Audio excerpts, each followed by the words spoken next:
esteja convosco. Ele está no meio de nós. Proclamação do Evangelho de Jesus Cristo, segundo Lucas. Glória a vós, Senhor. Naquele tempo, grandes multidões acompanhavam Jesus.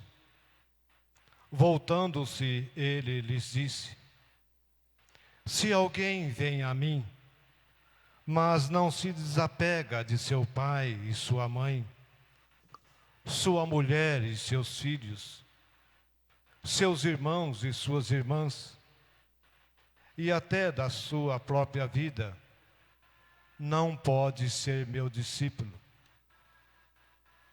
Quem não carrega a sua cruz e não caminha atrás de mim, não pode ser meu discípulo.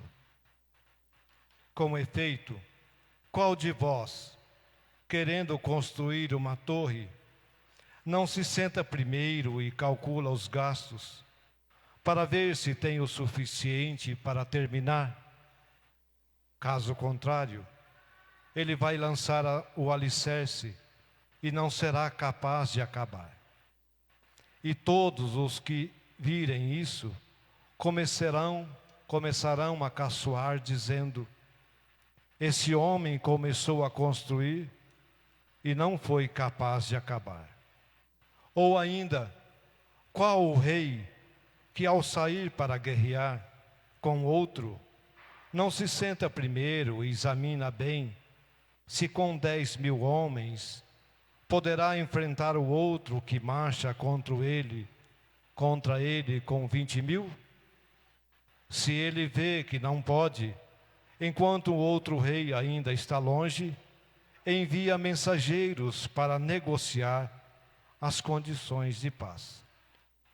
Do mesmo modo, portanto, qualquer um de vós, se não renunciar a tudo o que tem, não pode ser meu discípulo.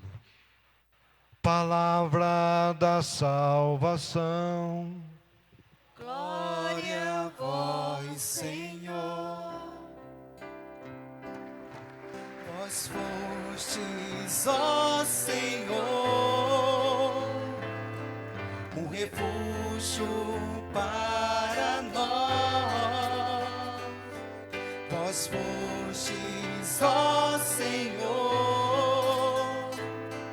um refúgio para nós. Amados irmãos e irmãs, estamos celebrando mais um dia do Senhor, ouvindo a liturgia da palavra deste 23º domingo comum. E que bonito nós percebermos que a palavra do Senhor, ela é a fonte da nossa vida, é a alma da teologia, é a referência para os nossos passos e para as nossas escolhas de vida. E hoje, de forma muito bonita, nós ouvimos uma liturgia tratando do seguimento a Jesus, do discipulado, das exigências para se considerar discípulo de Jesus. Primeiro, eu gostaria que a gente percebesse o que quer dizer o termo discípulo. Discípulo vem da raiz que significa seguidor do mestre, aluno do mestre, alguém que na verdade começa a viver os ensinamentos desse mestre e a vida vai se tornando uma grande expressão daquilo que o mestre ensina. O discípulo, na verdade, é chamado a caminhar atrás do mestre, a trazer os mesmos sentimentos.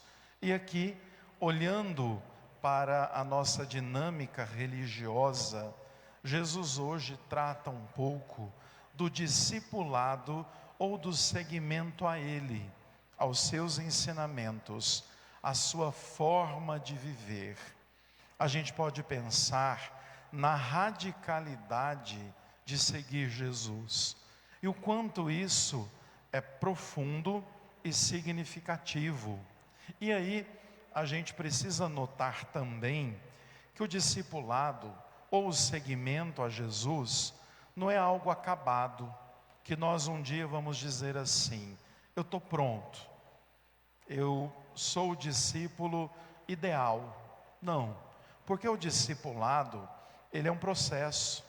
Nós todos os dias somos convidados primeiro a renovar a nossa experiência com Cristo, depois a renovar a nossa experiência de discípulo e ao mesmo tempo a renovar também o nosso seguimento àquilo que Ele diz e nos ensina. Por isso nós não somos obras acabadas, nós estamos em processo, somos vasos na mão do oleiro.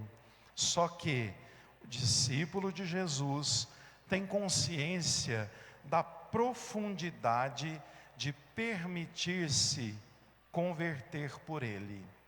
Então, ao falarmos de seguimento, a primeira marca é nos identificarmos com Cristo, é trazermos em nós as escolhas de Cristo, os sonhos de Jesus, a vida de Jesus e a escolha de Jesus. Então, nesse sentido, a gente entra no Evangelho tomando nota da importância do discipulado para nós hoje. Ele chamou 12, continua chamando e nos chamou ao seguimento a partir do nosso batismo. E veja que então o Evangelho começa dizendo assim: grandes multidões acompanhavam Jesus. Jesus, ele atraía as pessoas por aquilo que ele fazia, mas também por aquilo que ele ensinava. E ao atrair as pessoas, ele não esconde momento algum quais seriam as características do seguimento, a renúncia e a escolha de vida daqueles que seriam de fato seus seguidores. Grande parte da multidão seguia Jesus ou por algum interesse, ou porque queriam um pão que ele sobretudo multiplicou, ou porque queriam a cura, ou porque queriam que ele fizesse algum milagre, mas sempre Jesus se voltava para a multidão e os lapidava para que não o entendessem simplesmente como um curandeiro ou como alguém que veio para dizer coisas bonitas. Jesus sempre alertava para a radicalidade do seguimento, para a consciência de que segui-lo era sobretudo desafiador, mas ao mesmo tempo trazia um sabor sagrado da experiência com Deus. Então, ele volta-se para aquela multidão, que ele bem sabia das intenções do coração de cada um, e vai dizer assim: se alguém vem a mim, se alguém quer me seguir, se alguém quer ser meu discípulo, mas não se desapega do seu pai, da sua mãe, da sua mulher, dos seus filhos, seus irmãos e irmãs, e até da própria vida, não pode ser meu discípulo. Forte isso, né? Radical. Mas o que Jesus está querendo dizer é muito simples aqui. Ele remonta aquilo que era tradução e tradição judaica. Qual que é o primeiro mandamento da lei de Deus? Amar a Deus sobre todas as coisas. Jesus aqui, de modo implícito, está dizendo que ele, enquanto verbo de Deus, precisa ser adorado e seguido acima de tudo, de todos e de qualquer coisa. O primeiro mandamento, na verdade, é o mandamento contra a idolatria. O que era o mandamento contra a idolatria? É nós sabermos que não colocamos nada na frente de Deus. nem as pessoas, nem os bens, nem as coisas, nada na nossa vida deve ser maior do que o nosso amor a Deus. E aí, a gente vai vendo que essa observação de Cristo é sumamente importante, porque muitas vezes, quando a gente não coloca Deus como primeiro, como Senhor de todas as coisas, a gente coloca alguma coisa no lugar. Porque dentro de nós existe, deixado pelo próprio Deus, um desejo de ser preenchido por aquilo que é sagrado. E se a gente não preenche a nossa vida e o nosso interior por aquilo que é sagrado, a gente vai preencher por outra coisa. Há quem, na verdade, preencha pelo time de futebol, outros por ídolos, cantores, políticos, outros que ainda pensam que a razão da vida são os bens, ou até outras pessoas. Há quem idolatre outras pessoas. E vejam, tudo aquilo que passa na nossa vida não pode ser mais importante que Deus, porque Ele não passa. Ele é o princípio e o fim. Nós viemos dele, nós voltaremos para Ele. E se aqui nesse caminho nós idolatrarmos ou fazermos pessoas, coisas, bens maiores que Deus, isso vai gerar em nós duas coisas. Primeiro, insatisfação, porque nunca vamos entender do sagrado, e ao mesmo tempo um vazio gigante, porque na verdade o lugar de Deus nada, ninguém ou coisa alguma ocupa na nossa vida. E se ocupar, vai gerar muito sofrimento, porque na verdade as pessoas apegadas sofrem muito, porque na verdade ficam presas a tudo aquilo que passa e não conseguem entender que neste mundo somos peregrinos. Por isso cantávamos no Salmo: Senhor, ajuda a gente a contar os nossos dias, ajuda a gente a ter sabedoria, ajuda a gente a, de fato, ter como Senhor o único Deus. Inclusive, no livro do Deuteronômio está escrito: ame o Senhor teu Deus de todo o teu coração, com toda a tua força, com toda a tua alma, com toda a tua energia, com tudo aquilo que você é. Ou seja, o que Jesus está dizendo aqui não é uma novidade. Ele só está voltando a dizer que se a gente não colocar a Deus em primeiro lugar e todas as outras coisas forem prioridades para nós, nós nunca seremos discípulo dele, porque não daremos conta de segui-lo. E aí ele continua dizendo assim: quem não carrega a sua cruz e não caminha atrás de mim, não pode ser meu discípulo. Aqui tem mais uma dica, na verdade duas dicas para o discipulado. O primeiro é essa conversa de cruz. A cruz, ela aqui não pode ser entendida somente como aquela cruz de paga de pecado romano. O Império Romano, ele matava, ele calava as pessoas com uma cruz, né? A cruz era paga de bandido.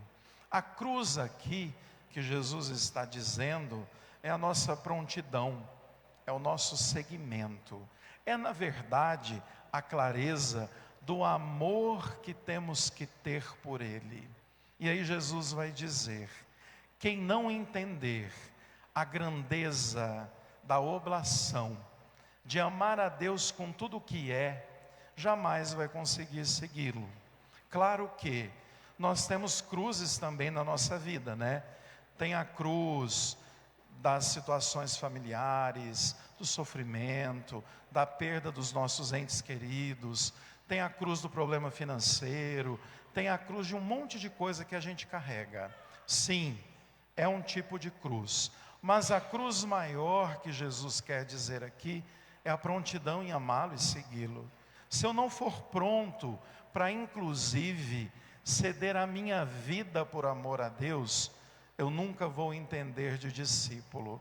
E aí, vai ser muito fácil para mim trocar a minha oração pelo lazer, trocar a missa de domingo por um evento familiar, como se fosse mais importante, trocar, na verdade, a minha condição de doador, de dizimista, de colaborador, por outra coisa que eu acho que é mais importante. Então veja, na minha vida, se Ele não for o primeiro de tudo, nós nunca entenderemos do que é ser discípulo. Aí ele conta duas parábolas. A primeira, ele vai falar de uma construção, e a segunda, de uma luta, de uma guerra entre dois povos. O que ele quer dizer com essas parábolas? De planejamento. Planeje a sua relação com Deus. Planeje o seu tempo de estar com Ele. Planeje, na verdade, o seu fim de semana, a ponto de deixar o espaço para aquele que é primeiro e Senhor. Planeje. Seguir Jesus requer planejamento. E nesse planejamento está a oração, o amor dado a Ele, os sacrifícios, as renúncias, os não que a gente vai ter que dar na vida e, sobretudo, caminhar atrás dele.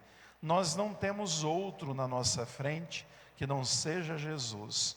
E é isso que ele quer dizer no Evangelho de hoje. E daí eu terminaria dizendo: a nossa capacidade de renunciar a tudo para que Deus seja primeiro, também faz parte de uma escolha de vida. Que a gente se apaixone por Jesus Cristo, a ponto de entender que Ele é o Senhor. É o único que vai nos trazer felicidade. E ao mesmo tempo, é para Ele que voltaremos quando terminar aqui a nossa peregrinação. E, sobretudo, chegarmos à dádiva de saborear esse amor que desde já dedicamos a Ele. Que Deus abençoe e que nossa vida possa ser de fato uma vida de seguidor, apaixonado por Cristo e seu projeto de vida. Louvado seja o nosso Senhor Jesus Cristo. Para sempre seja louvado.